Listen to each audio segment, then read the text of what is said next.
الحمدللہ رب العالمین نحمدہ ونصلی ونسلم علی رسولہ الکریم العزیز الرؤوف الامین وعلی آلہ واصحابہ اجمعین اما بعد فاعوذ باللہ من الشیطان الرجیم بسم اللہ الرحمن الرحیم حافظوا علی الصلوات والصلاة الوسطی وقوموا للہ قانتین صدق اللہ العظیم۔ حصول برکت کے لیے درود پاک پڑھیے۔ اللہم صلی علی سیدنا شفیعنا حبیبنا و مولانا محمد وعلی آلہ و اصحابہ وبارک وسلم۔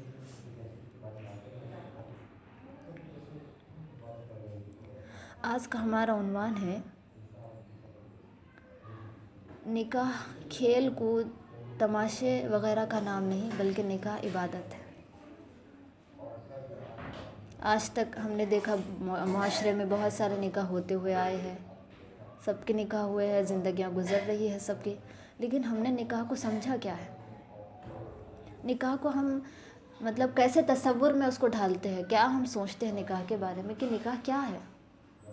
جیسے نماز دیکھیں ہمیں معلوم ہے نماز عبادت ہے، روزہ عبادت ہے، حج عبادت ہے، زکوٰۃ عبادت ہے۔ یہ پھر نکاح اور طلاق کیا ہے؟ کیونکہ جو بھی ہم زندگی گزار رہے ہیں وہ ہمیں اپنے دین کے اعتبار سے، شریعت کے اعتبار سے گزارنی ہے۔ تو نکاح یہ بھی ایک شرعی قانون ہے، ہمارا شریعت کا حکم ہے۔ تو نکاح کو ہم کیا سمجھتے ہیں؟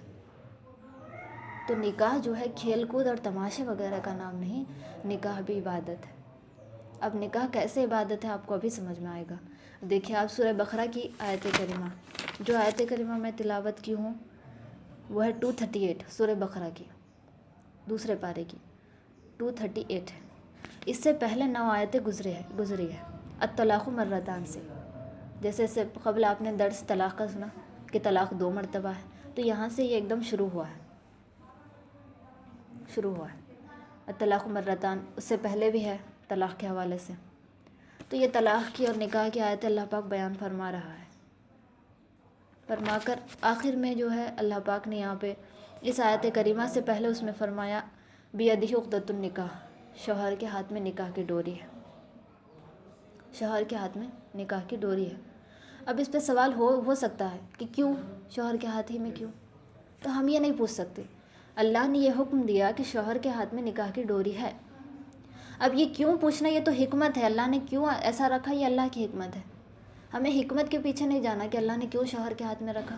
اللہ نے جو حکم دیا ہے کہ شوہر کے ہاتھ میں نکاح کی ڈوری ہے، بس ہمیں اسی کے اوپر اللہ کے اسی حکم کو ماننا ہے، اسی حکم کو فالو کرنا ہے۔ اب اس کی کیا حکمت ہے، اللہ نے کیوں رکھا ہے، کیسے رکھا ہے، وہ اللہ بہتر جانتا ہے، ٹھیک ہے۔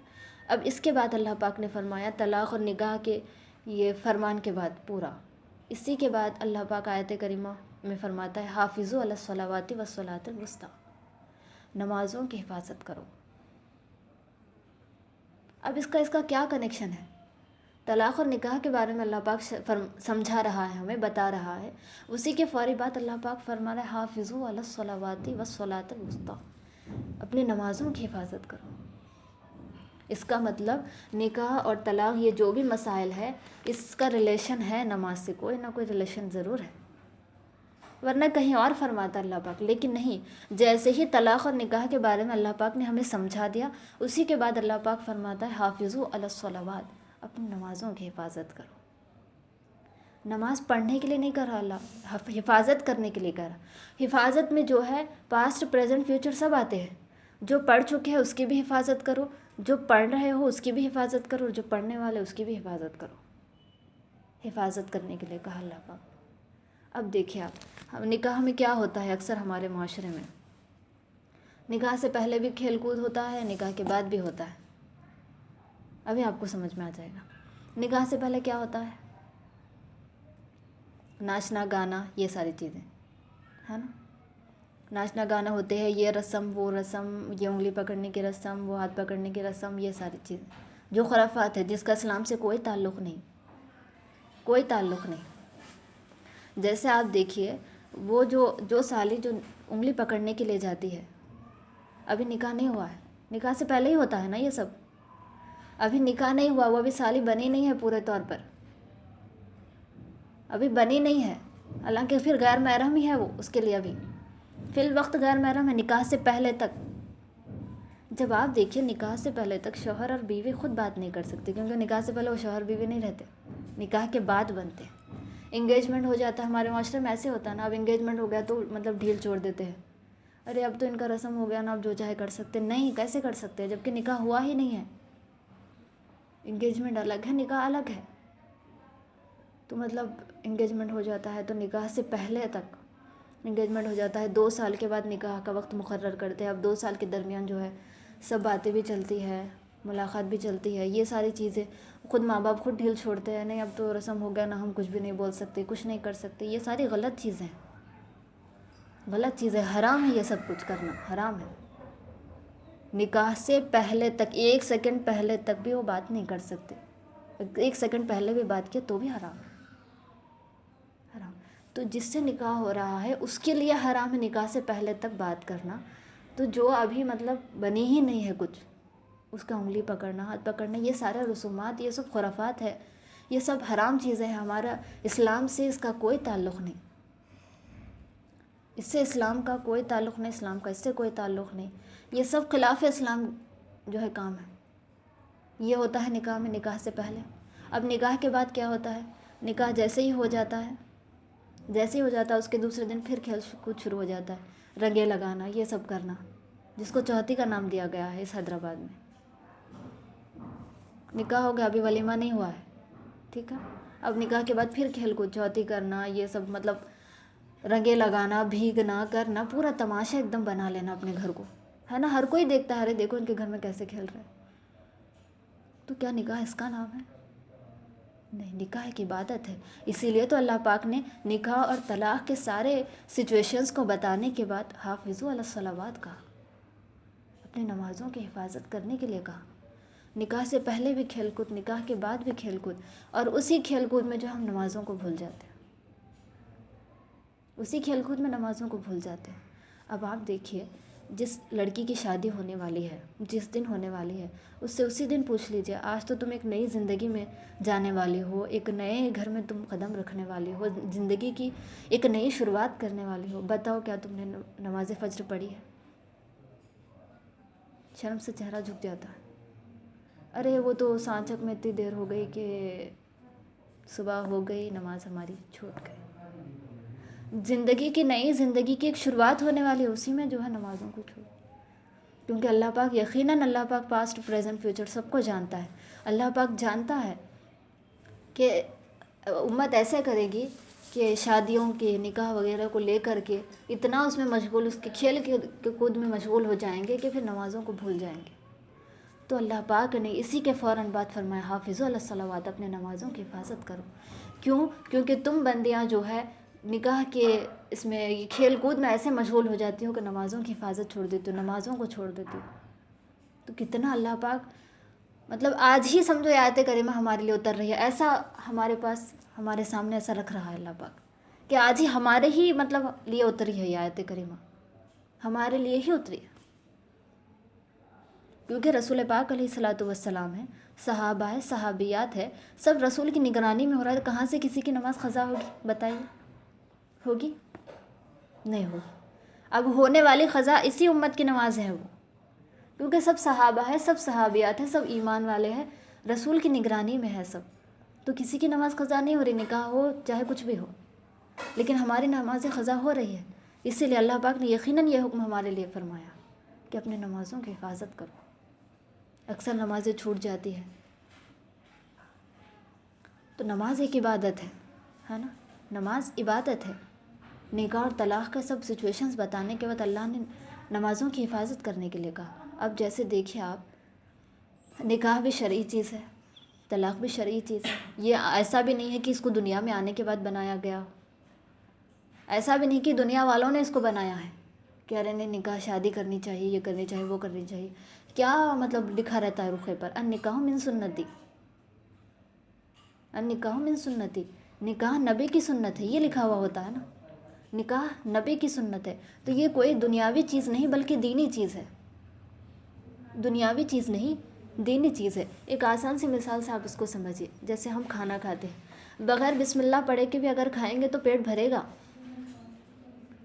اگر بسم اللہ نہیں بھی پڑھے کھائیں تو بھی پیٹ بھرے گا، مگر یہ کھانا شیطانی کھانا ہوا، بغیر بسم اللہ کے کھائے تو اب شیطانیت اس میں شامل ہو جائے گی، شیطان شامل ہو جائے گا. پیٹ بھرتا ضرور ہے لیکن شیطانی کھانا ہوا. اب اسی طرح اگر بسم اللہ پڑھ کے کھائیں گے تو یہ رحمانی کھانا ہو.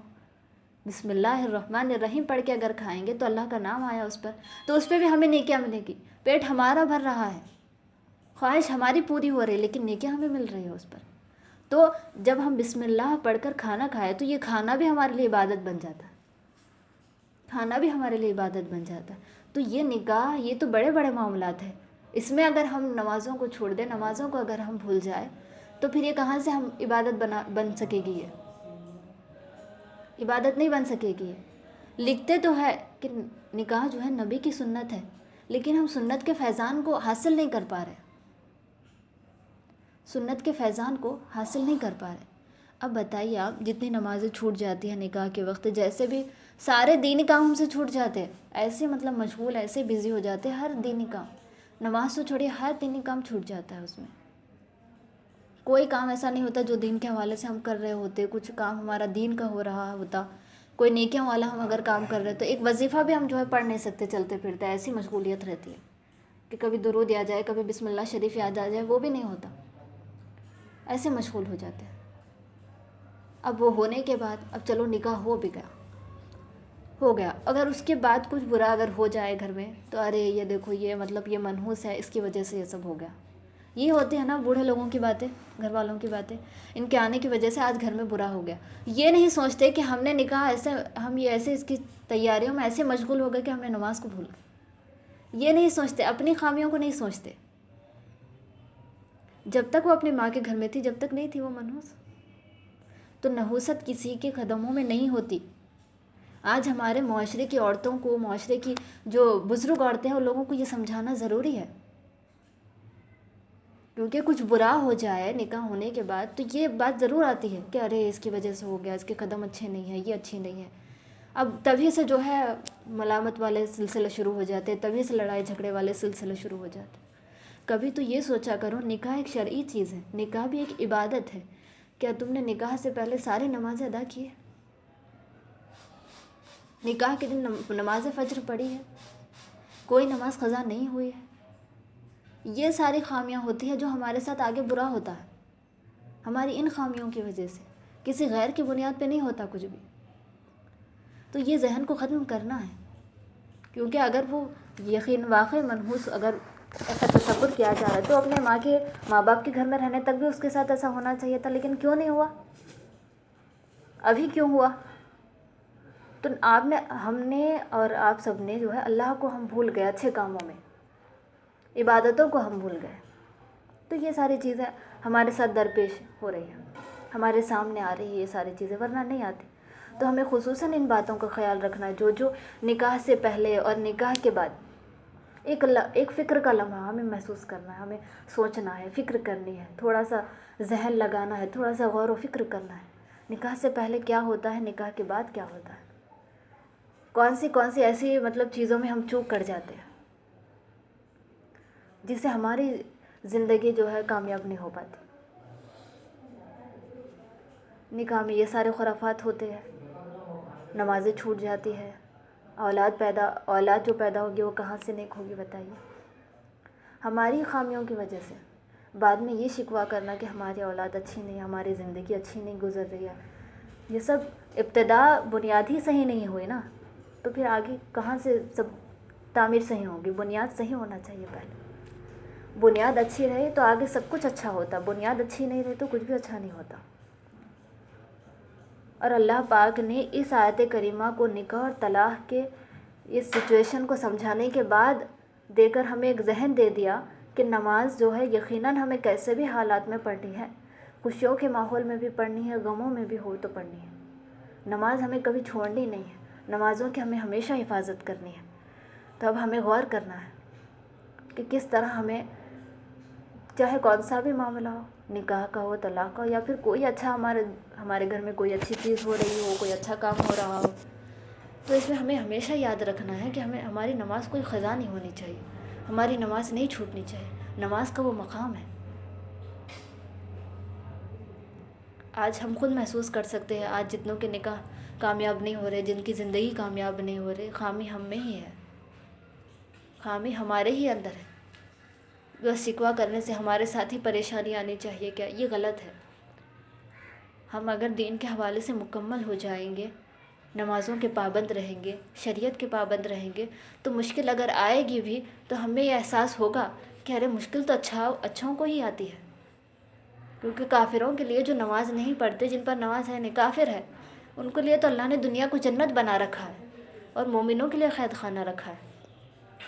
مشکل تو آنی ہے ہی، مشکلوں کو سہ کر ہی تو ہم کامیاب ہو سکتے ہیں۔ جیسے اس سے قبل درس میں بھی تکلیف کے بعد آسانی آپ بہت ہی اچھے سے طور پہ سمجھ گئے تھے کہ تکلیف کے بعد ہمیں آسانی ملے گی، تو دنیا کی تکالیف ہمیں سہ لینا ہے تاکہ آخرت کا سکون ہمیں حاصل ہو۔ اگر ہم نمازیں چھوڑ کر آج ان لوگوں کی ہی طرح عیش و آرام کی زندگی کاٹنا چاہ رہے تو کٹ جائے گی ویسی زندگی، نمازیں بھی چھوٹ جائیں گی، عیش و آرام سے سب ہو جائے گا، مگر آخرت کا سکون نہیں مل پائے گا، آخرت کا سکون نہیں مل پائے گا۔ تو ہمیں چاہیے کہ دنیا میں جتنی تکالیف وہ سہ لے، اس کو برداشت کر لے تاکہ آخرت کا سکون ہمیں حاصل ہو۔ تو اللہ پاک نے فرمایا نمازوں کی حفاظت کرو، والصلاۃ الوسطیٰ، اور بیچ والی نماز کی حفاظت کرو، یعنی عصر کی نماز۔ یہ بھی وقت کے ہی تقاضے کو دیکھتے ہوئے اللہ نے فرمایا۔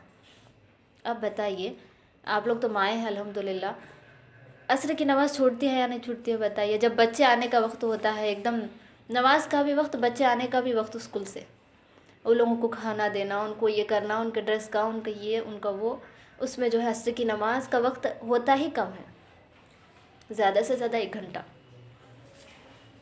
1 گھنٹہ ہوتا ہے۔ اب یوں ہی کام میں آدھا گھنٹہ چلا جاتا ہے، یوں ہی کام میں پون گھنٹہ چلا جاتا ہے، اب 10-15 منٹ ہوتے ہیں، اب پھر مکروہ وقت بھی رہتا ہے۔ دیکھیے آپ غور کیجیے اس بات کو، عصر کے بعد مغرب سے پہلے 20 منٹ تک کا مکروہ وقت ہوتا ہے، ایسا نہیں کہ مغرب تک عصر کا وقت رہتا، نہیں، مکروہ وقت بھی شروع ہوتا ہے، اس مکروہ وقت میں نماز نہیں پڑھ سکتے، نماز نہیں پڑھ سکتے، تو اکثر جو ہے نمازیں چھوٹ جاتی ہے، عصر کی نماز اکثر چھوٹتی ہے، کبھی یہ کام میں چھوٹ جاتی ہے، کبھی وہ کام میں چھوٹ جاتی ہے، کبھی شاپنگ کرنے میں چھوٹ جاتی ہے، کبھی بچوں کے کام میں چھوٹ جاتی ہے، اکثر عصر کی نماز چھوٹتی ہے۔ آپ خود بھی محسوس کر سکتی ہوں گے اس بات کو کہ اکثر عصر کی نماز چھوٹتی ہے۔ ظہر کی بھی آرام سے پڑھ سکتے ہیں، فجر کی بھی پڑھ سکتے ہیں، مغرب عشاء بھی ادا کر سکتے ہیں، مگر عصر کی نماز ایک ایسا وقت ہے جو اکثر اس میں نمازیں چھوٹ جاتی ہیں ہماری۔ تو اللہ پاک نے اسی کو دیکھتے ہوئے فرمایا والصلاۃ الوسطیٰ، اور اپنی بیچ والے نماز کی حفاظت کرو۔ اور اس آیت کریمہ کا میں پس منظر بتا دوں، غزوہ خندق کے حوالے سے، جب غزوہ خندق چل رہا تھا، غزوہ خندق، تو اپوزیشن نے، کفاروں نے جو ہے نماز سے روک دیا تھا رسول پاک کو، اور عصر کی نماز سے روکا تھا، عصر کی نماز سے روک دیا تھا۔ ظاہری طور پر رسول پاک کی نماز جو ہے، نماز ادا کرنے کا آپ کو موقع نہیں ملا، نماز نہیں ہو پائی، تو رسول پاک علیہ الصلوۃ والسلام کو اتنی تکلیف ہوئی تو کہ اللہ پاک نے اس نماز کو سارے نمازوں پر فضیلت دے دی۔ اسی لیے تو اللہ پاک نے الگ سے اس کو فرمایا۔ صلوات میں تو پوری نمازیں آ ہی گئی تھی، اپنی نمازوں کی حفاظت کرو، آ ہی گئی تھی، لیکن اس نماز کا وہ مقام ہے کہ میرے رسول کو اس نماز کے چھوٹنے پر تکلیف پہنچی تھی، تو اب امتیوں میں سے کسی کی یہ نماز نہ چھوٹے، اسی لیے اللہ پاک نے تاکید کے طور پر والصلاۃ الوسطیٰ اور ایک مرتبہ فرمایا، اپنی بیچ کی نماز کی حفاظت کرو، کیونکہ میرے نبی کو تکلیف پہنچی ہے یہ نماز چھوٹنے پر، اب تم کبھی نہیں چھوڑنا یہ نماز پڑھ کر نبی کی آنکھوں کو ٹھنڈک پہنچانا، یہ اللہ نے فرمایا۔ ایسا تو بیچ والی نماز اکثر ہماری اب چھوٹتی ہے، تو ہمیں یہ عہد کرنا، ہمیں یہ ارادہ کرنا ہے کہ آئندہ سے ہماری نماز عصر نہ چھوٹے۔ ساری نمازوں کی تو حفاظت کرنی ہے ہی، لیکن خاص طور پر جو نماز ہماری چھوٹ جاتی ہے عصر کی، اس کی خاص طور پر ہمیں ادائیگی کا اہتمام کرنا ہے۔ آگے اللہ پاک فرماتا ہے وَقُومُوا لِلَّهِ قَانِتِينَ، اور اللہ کے لیے جو ہے ادب کے ساتھ کھڑے رہو، اللہ کے لیے ادب کے ساتھ کھڑے رہو۔ اب اس کا مطلب کیا ہے اللہ کے لیے ادب کے ساتھ کھڑے رہو؟ اس کا بھی تعلق نماز ہی سے ہے۔ پہلے جو ہے نماز میں باتیں کرنے کی بھی اجازت تھی، اب اس سے جو کتنا ڈسٹربنس ہو رہا ہے، پوری توجہ اللہ نہیں رہی، تو جو ہے بات کرنا بند کروا دیا گیا، بات نہیں کر سکتے۔ اب تو بھی کرنے کے بعد بھی جو ہے ہلنا جھلنا، یہ کرنا وہ کرنا، یہ بھی چلتا رہا، تو اس میں بھی جو ہے کامل توجہ اللہ نہیں رہی، تو اللہ پاک نے فرمایا وَقُومُوا لِلَّهِ قَانِتِينَ، اور تم اللہ کے لیے ادب کے ساتھ کھڑے رہو، تواضع انکساری کے ساتھ کھڑے رہو۔ جیسے آپ دیکھیں نا، نماز میں ہم نماز پہ اگر پڑھتے ہیں تو کبھی ایسے کرنے میں کبھی ویسے کرنے میں جو ہے ہماری توجہ اللہ کی طرف نہیں رہتی، کبھی کپڑا صحیح کرنے میں تو کبھی اس میں کبھی اس میں، توجہ پورے طور پر جو ہے اللہ کی طرف نہیں ہوتی۔ تو جب بھی ہم اللہ کے سامنے ٹھہرے تو ادب کے ساتھ ٹھہرے۔ جیسا آپ دیکھیے کوئی کسی بڑے کے سامنے ٹھہرتے ہیں تو ایک دم ایسے مطلب ہلتے بھی نہیں ہیں، اتنا ادب کے ساتھ کھڑے ہوتے ہیں، ہلتے بھی نہیں ہیں۔ تو یہ بڑے کے سب سے بڑا جو ہے اللہ پاک کی بارگاہ میں ہم کھڑے ہوتے ہیں، تو ہلنا جھلنا نماز میں تو یہ ساری چیزیں صحیح نہیں ہے۔ اسی کو اللہ پاک فرما رہا ہے وَقُومُوا لِلَّهِ قَانِتِينَ، اور تم اللہ کے لیے ادب کے ساتھ کھڑے رہو۔ تو اللہ کے سامنے نماز کے لیے جب بھی ہم کھڑے رہے تو ادب کا مظاہرہ کرنا چاہیے، ایک دم ادب کے ساتھ، خاموشی کے ساتھ، جھکتے ہوئے، اپنے گناہوں کے احساس کو لیے ہوئے، اپنے گناہ گار ہونے کو محسوس کرتے ہوئے ہمیں کھڑے ہونا چاہیے اللہ کی بارگاہ میں۔ تو پھر اللہ پاک ہم پر توجہ فرماتا، تو پھر اللہ کی توجہ ہم پر ہوتی، تب پھر ہماری نماز بھی اچھی ہوتی، پھر سارے کام بھی اچھے ہوتے، کیونکہ نماز برائیوں سے بچاتی ہے نا۔ نماز اگر ہماری صحیح ہوئی تو پھر وہ صحیح نماز ہمیں ہر برائی سے بچائے گی، وہ صحیح نماز ہمیں ہر برائی سے بچائے گی۔ اگر نماز ہی صحیح نہیں ہوئی، نماز میں ہی اگر ہمارے خامیاں رہ گئی، نماز میں ہی اگر ہماری کوتاہی ہو گئی، تو پھر آگے ساری چیزوں میں کیسے بچ پائیں گے؟ تو نماز جب برائیوں سے بچاتی ہے تو نماز پہلے ہم صحیح پڑھے۔ نماز میں خاص طور پہ جو ہے ہم اس بات کا دھیان رکھیں، اگر اب تک نہیں رکھتے تھے اس بات کا دھیان کہ ہمارا ذہن کبھی بھی کہیں بھی چلا جاتا ہے، کبھی ادھر ادھر نظر پڑ جاتی ہے، کبھی یہاں وہاں دیکھنے میں نظر پڑ جاتی ہے، تو ان باتوں کا خیال رکھیں کہ آئندہ سے ایسا نہ ہو، کیونکہ ہم جب بھی ٹھہرتی ہے تو اللہ کے سامنے ٹھہرتی ہے۔ اللہ ہمیں اگر ہم نہیں دیکھ رہے اللہ کو، لیکن اللہ ہمیں دیکھ رہا۔ حدیث پاک ہے غالباً احسان کے حوالے سے، لیکن ہے حدیث پاک میں احسان ہی کے حوالے سے، احسان کے حوالے سے نہیں ہے، عبادتوں کے حوالے سے میں حدیث پاک پڑھی ہوں۔ اس میں یہ ہے، رسول پاک علیہ الصلاۃ والسلام نے فرمایا کہ تم نماز اس طرح پڑھو کہ تم اللہ کو دیکھ رہے ہو، تم نماز اس طرح پڑھو کہ تم اللہ کو دیکھ رہے ہو۔ اگر اس طرح نہیں پڑھ سکتے کہ تم اللہ کو دیکھ رہے ہو، کم سے کم اتنا تو خوف رکھو کہ اللہ تمہیں دیکھ رہا ہے، کم سے کم اتنا تو خوف رکھو کہ اللہ تمہیں دیکھ رہا ہے۔ یہ رسول پاک نے فرمایا۔ تو اب ہمیں اسی تصور کو، ہم اگرچہ اللہ پاک کو اگرچہ کہ یقیناً دیکھ نہیں سکتی، اتنے نیک کہاں ہیں، اتنے ہم پرہیزگار متقی کہاں ہیں کہ ہم اللہ کو دیکھ سکیں، لیکن اتنا تو خوف ہم اپنے اندر لا سکتے ہیں کہ اللہ ہمیں دیکھ رہا ہے۔ جب کسی بڑے کے سامنے ہم ہل بھی نہیں سکتے، وہ تو سب سے بڑا ہے، اس کے سامنے مطلب ہمارا ذہن کسی اور کی طرف ہٹ جانا، ادھر ادھر ہماری نظریں چلے جانا، ہمارا ذہن کامل اللہ کی طرف نہ رہنا، یہ تو بہت غلط بات ہے۔ ہماری نماز کہاں سے صحیح ہوگی؟ اور ایک بھی حدیث پاک ہے، لا صلاۃ الا بحضور القلب، نماز نہیں ہوگی مگر قلب حاضر کے ساتھ، ہمارا دل حاضر رہے، ایک دم اٹینشن میں رہے، ہم باڈی پریزنٹ مائنڈ ایبسنٹ والا نہیں رہے، مائنڈ بھی ہمارا پریزنٹ رہے، باڈی بھی ہماری پریزنٹ رہے، تب ہم نماز پڑھیں تو ہماری نماز صحیح ہوگی، ورنہ ہماری نماز صحیح نہیں ہوگی۔ تو ان باتوں کا خصوصی طور پر، خاص طور پر خصوصاً ہمیں جو ہے خیال رکھنا ہے۔ جو غلطیاں ہم سے ہوئی ہے ان سے توبہ کرنا ہے، اب آئندہ یہ غلطیاں نہ ہو، اس کا جو ہے ہمیں اہتمام کرنا ہے، اس کا ہمیں خیال رکھنا ہے کہ آئندہ ہم سے یہ غلطیاں نہ ہو۔ اب نماز تو نماز، دیکھیں وضو میں بھی غلطیاں ہو جایا کرتی ہیں ہم سے، وضو میں بھی غلطیاں ہو جایا کرتی ہیں، وضو کرتے ہیں جلدی جلدی سے، جو ہے وضو کا پانی گرتا رہتا ہے، وضو کے پانی کو گرنے نہیں دینا ہے، کیونکہ ہم جب وضو کر لیتے ہیں، جب وضو کرنے کے بعد ہمارے چہرے، ہمارے ہاتھوں سے جو پانی گرتا ہے، ان خطرات سے اللہ پاک فرشتوں کو پیدا فرماتا ہے، فرشتوں کو پیدا فرماتا ہے۔ اب بتائیے کتنا عظیم المرتبت ہے وضو کا پانی، ہمارے وضو کیا ہوا پانی کتنا عظیم مرتبہ ہے، اس سے فرشتے پیدا ہوتے ہیں۔ اگر ہم نے ایسے ہی جھڑک دیا اس پانی کو تو راستے میں گر جائے گا، کہیں بھی گر جائے گا، اس پر کسی کے قدم پڑ جائیں، کتنا متبرک پانی ہے وہ، اللہ پاک ان پانی کے قطرات سے فرشتوں کو پیدا فرماتا ہے۔ اور رسول پاک نے فرمایا بھی ہے نا کہ صحابہ نے عرض کیا یا رسول اللہ اب امتیوں کو کیسے پہچانیں گے میدان محشر میں؟ تو رسول پاک نے فرمایا ان کے وضو کے پانی کے اثرات سے میں انہیں پہچانوں گا، یعنی ان کے چہرے وضو کے پانی کے سبب چمکتے رہیں گے، وضو کی وجہ سے ان کے چہرے چمکتے رہیں گے، میں ایسا پہچانوں گا لوگوں کو۔ تو یہ دو ہے وضو کے حوالے سے، دو چیزیں ہیں۔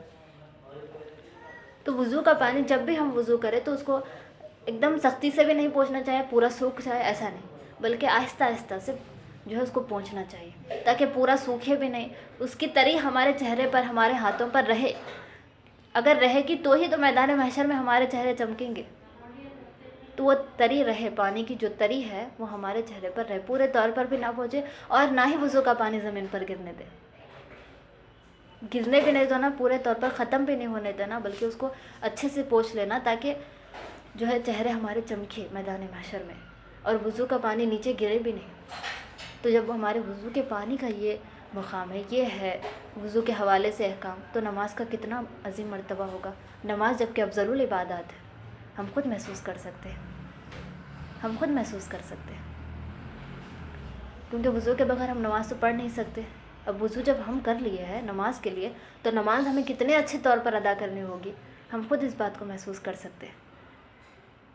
نماز تو افضل العبادات ہے، ساری عبادتوں میں افضل ہے، تو بس ہمیں ان باتوں کا خیال رکھنا ہے اور نماز کی خوب خوب حفاظت کرنی ہے۔ اب جو سچویشنز ہم نے، جو حالات آپ کے سامنے رکھے ہیں نکاح کے حوالے سے، اب جب ہم نے یہ سن لیا ہے، ہم نے یہ جان لیا ہے، تو اب ان چیزوں کو ختم کرنے کی کوشش کریں اور نمازوں کی پابندی کرنے کی کوشش کریں۔ خیر اللہ پاک سے دعا ہے کہ اللہ پاک ہمارے اس درس کو اپنے حبیب مکرم رسول معظم صلی اللہ تعالیٰ علیہ وسلم کے وسیلے سے قبول فرمائے، اور جو چوک ہی ہے مولا اس کو اپنے حبیب کے صدقہ و طفیل میں معاف فرما۔ جو کچھ بھی ہم سیکھے ہیں، سنے ہیں مولا، اس پر ہمیں عمل کرنے کی توفیق عطا فرما۔ آج تک جو گناہ ہم سے ہو چکے ہیں مولا، ان تمام گناہوں کی معافی چاہتے ہیں، اللہ پاک ہمارے تمام گناہوں کو بخش دے۔ آگے بھی اللہ پاک ہمیں ان تمام گناہوں سے بچنے کی توفیق عطا فرما، ان سارے خرافات سے بچنے کی توفیق عطا فرما۔ اللہ پاک نکاح ہو چاہے کون سی بھی ہماری خوشی ہو، ہمیں نمازوں کی پابندی کرنے کی توفیق عطا فرما تاکہ ہمارے آخرت بہتر ہو۔ اللہ پاک اپنے حبیب معظم رسول معظم صلی اللہ علیہ وسلم کے وسیلے سے ہماری دعاؤں کو قبول فرما، تمام مسلمانوں کی، تمام مومنوں کی پریشانیوں اور مصیبتوں کو دور فرما، تمام گھروں کی پریشانیوں کو دور فرما، ہمارے اس درس کو اپنے حبیب کے صدقے میں قبول فرما، ہماری نیک اور جائز مرادوں کو پوری فرما، ہماری جائز دعاؤں کو قبول فرما، اپنے حبیب کے صدقے میں ہماری دعاؤں کو قبول فرما۔ آمین بجاہ سید المرسلین وما علینا الا البلاغ المبین۔